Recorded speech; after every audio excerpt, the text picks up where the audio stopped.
Today, I'm going to cover strategies and time benchmarks for all of the Theater of Blood normal and hard mode Grandmaster speed times.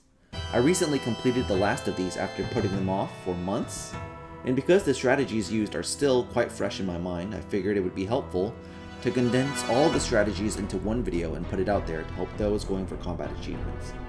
Just a quick disclaimer, I have a lot of ToB KC, but in no way do I consider myself insanely good at ToB.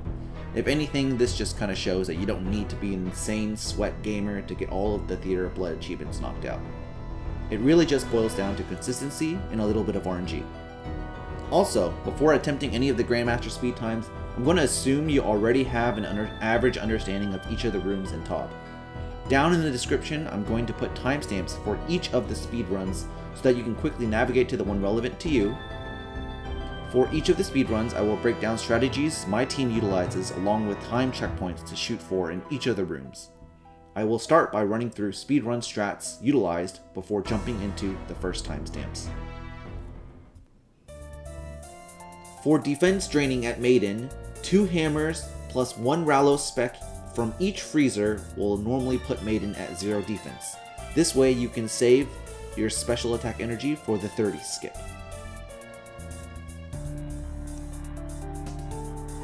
Stacking is a strategy utilized primarily in 5-mans and sometimes in 4-mans where DPS rolls will stay on the boss until the 50s nylos spawn.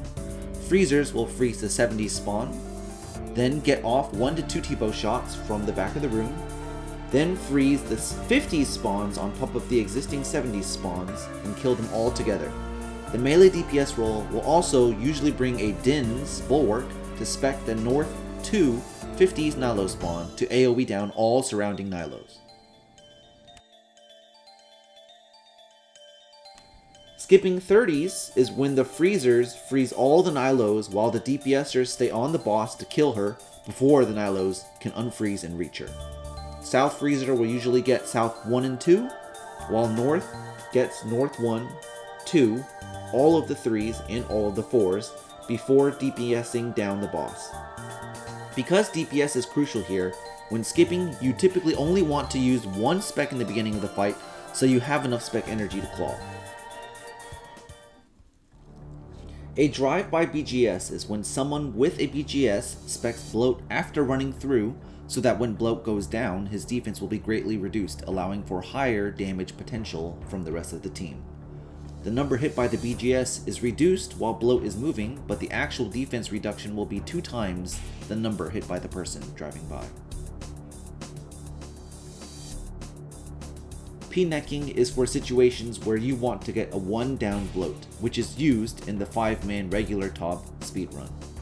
The 2 MDPS rolls will bring as many pnecks as they can fit into their inventory, and scythe bloat 1 person on each side, repeatedly putting on new pnecks as the last one breaks and you hear the jingle.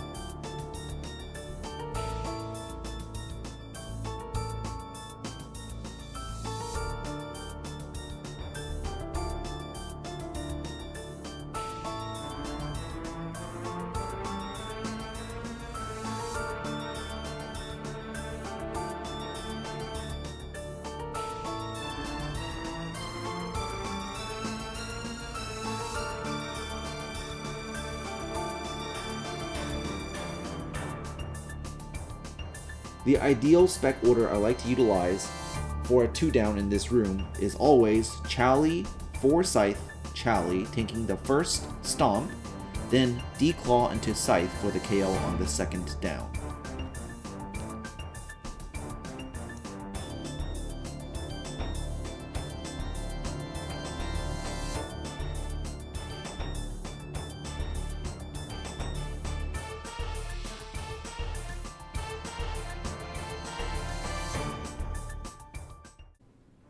For Nylocus room, you want to prioritize aggros first, then small pillar nylos, and then big pillar nylos. The reason for this is because killing bigger nylos before small ones will create 2 split baby nylos, which can cause stalls during the waves, which is bad.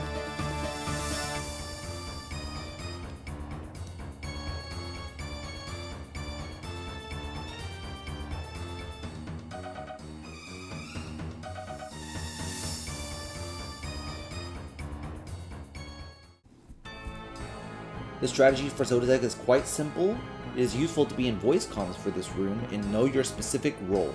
Maximum defense reduction is 2 hammers, or 1 hammer and 30 plus BGS per phase.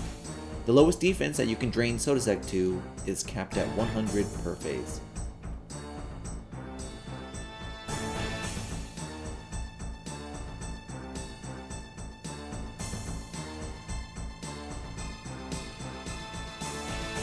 When it comes time for the sote maze, whoever gets chosen should instantly 1-tick the maze to save as much ticks as possible.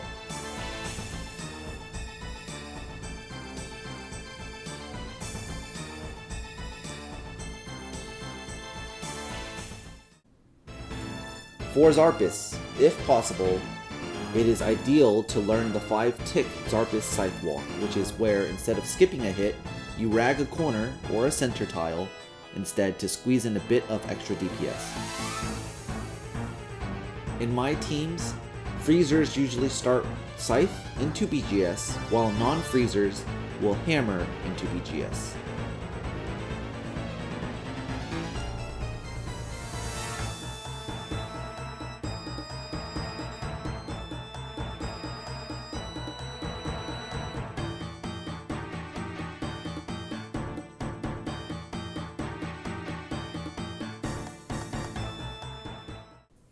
Godbooking P1 is not really well explained, and I haven't been able to really find any videos on YouTube explaining how to use the plugin, even though it is quite straightforward. Godbooking is really only used in 4 to 5 mans to help save crucial seconds during P1 Versic by allowing each player to spec with Dawnbringer 3 times in a row.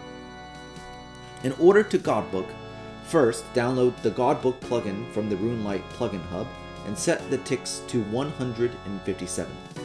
It is important to note that when preaching from a godbook, there is 2 menus that you must go through, so stay on the first menu until it's your turn to hit the blessing.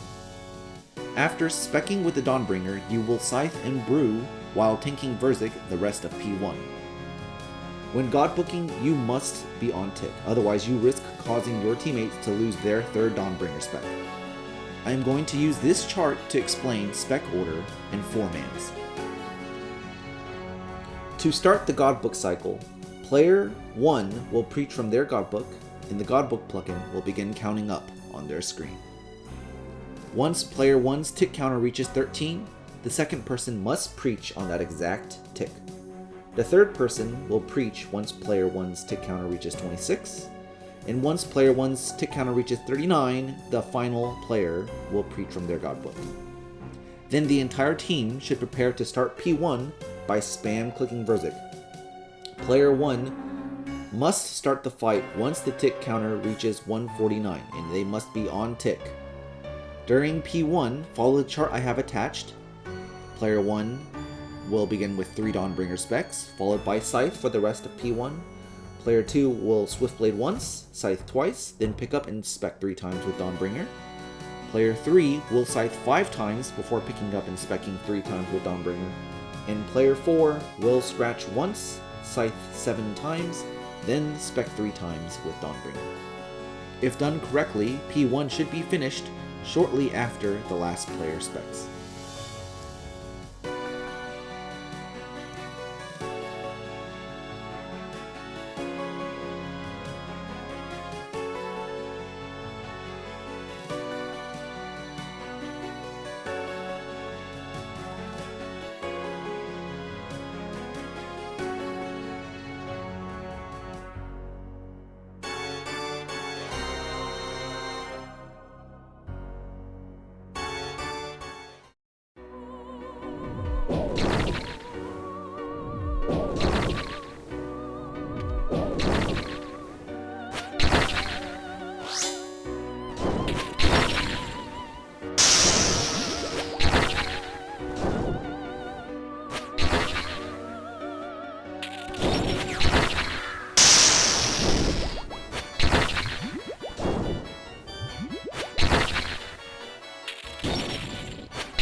I will now go over the time benchmarks for each of the team scales. The benchmarks for each room I have are not the end-all be-all, but simply guidelines you can loosely follow. Just because you fall behind in one room does not necessarily mean you cannot make up time in another room. For 5-man normal ToB, you want a 125 maiden, a 43-second bloat, a 3-minute and 50-second nylo, a 1-minute and 47-second sote, a 2-minute and 15-second xarp, and a 3-minute and 49 verzik. For 4-man normal ToB, you want a 135 maiden, a 120 bloat, a 355 nylocus, a 155 sote, a 210 xarpus, a 345 verzik. For the 3-man normal ToB, you're going to want a 146 maiden, a 122 bloat, a 412 nylo, a 220 sote, a 245 xarpus, and a 439 verzik. For the duo ToB, you want a 245 maiden, a 205 bloat, a 545 nylo, a 315 sote, a 340 xarpus, and an 830 verzik. In general, the hard mode ToB times are easier than normal ToB. So for the 5-man hard mode ToB, you're going to want a 1-minute 36 maiden, a 1-minute 27 bloat, a 4-minute and 15-second nylo, a 2-minute and 5-second sote, a 2-minute and 37 xarpus, and a 4-minute and 49-second verzik. For the 4-man hard mode ToB time, you're going to want a 2-minute and 13-second maiden, a 1-minute 32-second bloat, a 4-minute and 42-second nylo, a 2-minute and 12-second sote, a 2-minute and 43-second xarpus, and a 5-minute and 9-second verzik. For the 3-man hard mode ToB time, you're going to want a 2-minute and 27 maiden, a 2-minute and 4-second bloat, a 5-minute and 4-second nylo, a 2-minute and 25-second sote, a 2-minute and 45-second xarpus, and a 6-minute and 16 seconds verzik. And that's all for this video. Hopefully it helped. If there are any questions, feel free to leave them down in the comments. Like and subscribe if this helped, and good luck on your speedruns.